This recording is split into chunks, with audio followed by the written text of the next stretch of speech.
Earlier this month, the Better Health Foundation awarded more than $1 million in innovation grants to 6 of our local nonprofits. These grants are supporting different physical and mental health projects, and that includes the Rediscover Recovery Community Center, or RRCC, up in Clinton.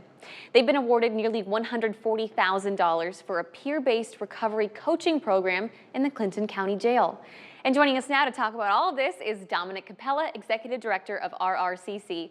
Dominic, thank you so much for being here. Before we get to the grant, let's talk about you. What is the mission of RRCC?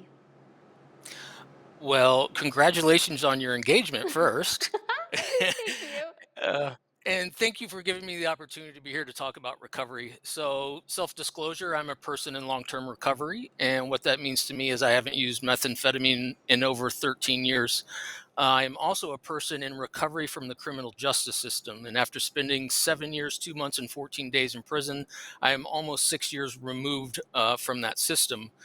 This is very relevant in the mission of Rediscover Recovery Community Center, which is to provide peer-based recovery support services for individuals with substance use disorder. So what does this mean?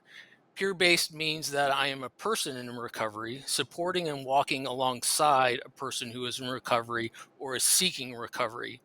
And also, I think it's important to define what recovery is. So, recovery is a process of change through which an individual improves their health and wellness, lives a self directed life, and strives to reach their full potential. So, what this definition is saying that recovery is a process.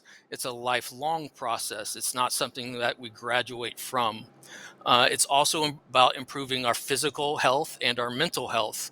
It's self-directed, that there are an infinite pathways to recovery, and it's about what gives you purpose, because you're the expert of your life. And finally, it's about reaching your full potential. It's not just about being clean and sober, it's about becoming the best version of yourself. And our services include recovery coaching, peer support groups, telephone recovery support, educational classes, social activities, and community outreach. Hmm. So you have a new peer support group. You're going to be starting at the Clinton County Jail. Once it's up and running, tell us, how is it going to work? Who's going to be doing this? So we are implementing a peer-based recovery coaching program inside the Clinton County Jail that's there to support individuals that are incarcerated that struggle with substance use disorder. This program leverages the lived experience of those recovery coaches from Rediscover that are successful, they're role models, and they have previously been in the criminal justice system. So that's kind of crazy about a qualification for a job, is that you have to be previously incarcerated or dealt with the criminal justice system. So what a recovery coach is, it's a professional, but it's an equal. It's a person in recovery. They provide links to resources, they assist in problem solving, they establish support networks, they believe in the capacity for change, but most importantly, a recovery coach plants the seed of hope. So this is important because as a person that was an active addiction to methamphetamine, I had never known a single person that recovered and got better. That you live in a continual cycle of hopelessness. And so, one of the most important things for a recovery coach to do is to plant a seed of hope that people do get better from addiction and we thrive and we have incredible lives. How do you So, think? how it works?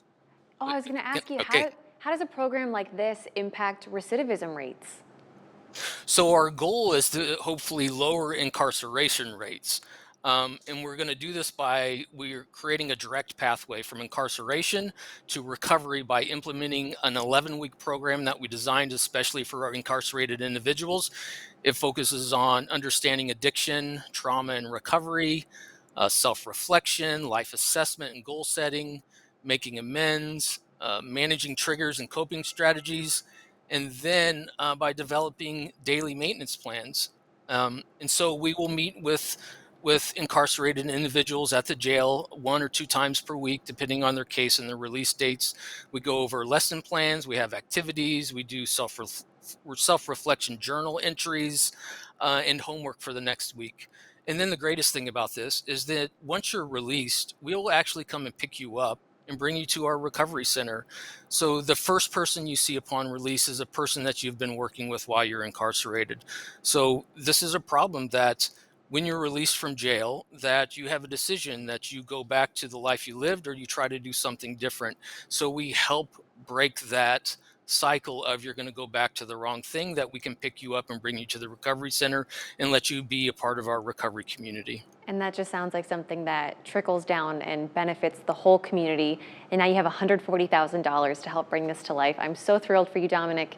Thank you so much for your time today and for the work that you're doing in Clinton and Clinton County. Thank you so much.